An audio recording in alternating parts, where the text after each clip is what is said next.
financial advisor, so don't base anything I say off these videos. I'm just doing it for pure entertainment purposes only. Talking about Beyond Meats, the halts. See some people saying the fix is in. We've been through the halts with AMC, and it seems like whenever it's halted, they're trying to knock things down. But I will say, looks like shorters borrowed a lot more shares this morning to knock the shit out of it. I did sell some of my shares. I sold what I put into it,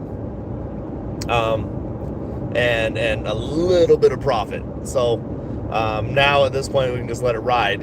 That's how I'm looking at it. But I will say I still have a couple hundred shares, a little over a couple hundred shares. I think it's like 300 shares left. So gonna let it ride out, and if I do decide to buy back in, I will. But at this point, I want to take my profit, not my profit, my initial investment and a slight little profit, which is only a couple $100. But that way, worst case scenario, this thing dips all the way down and it's gone. Hey, at least I can say I made my money back and a little bit. I've been a part of these plays where I didn't make nothing, or I'm still holding. You know what I mean? So you learn your lesson. Now I won't regret it later if this thing does pop back up. Hey, I'm going to say, damn, I shouldn't have sold those shares. But it is what it is. The halts are definitely kicking its ass. But I will say it looks like shorter's borrowed shares this morning have been kicking it down, basically ladder attacking it. So if retail still holds the line and still continues to buy and wants to turn this thing into a GameStop type play, then it could definitely happen. I'm not 100% certain they're going to, because I see a lot of people already moving into YYAI. I don't know if it's a distraction or if it's just an actual play. I'm in on YYAI. I'm in on D-Nut, Krispy Kreme, the meme stock ETF. A lot of these things, it's the possibilities are up, So, with all that being said, make your own financial decisions. Be careful. Don't invest more than you're willing to lose. This thing definitely still has more room, but it also has a lot more. Has room to go either way. Really, it's just at this point, it's buy at your own risk, hold at your own risk. Make your own decisions. So,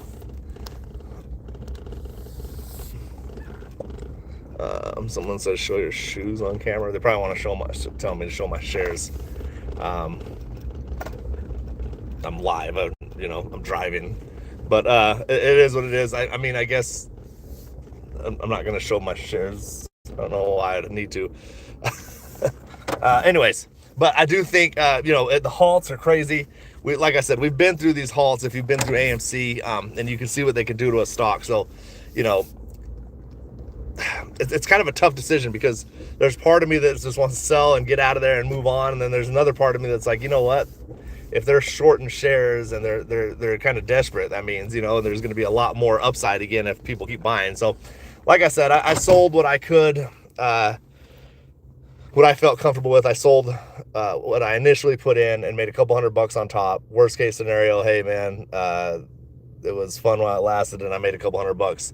You don't want to be the guy like holding forever and ever and ever and never making anything. So now, might I regret it later? I might regret it later, but I might not. I'm just gonna hold off and see where it takes me.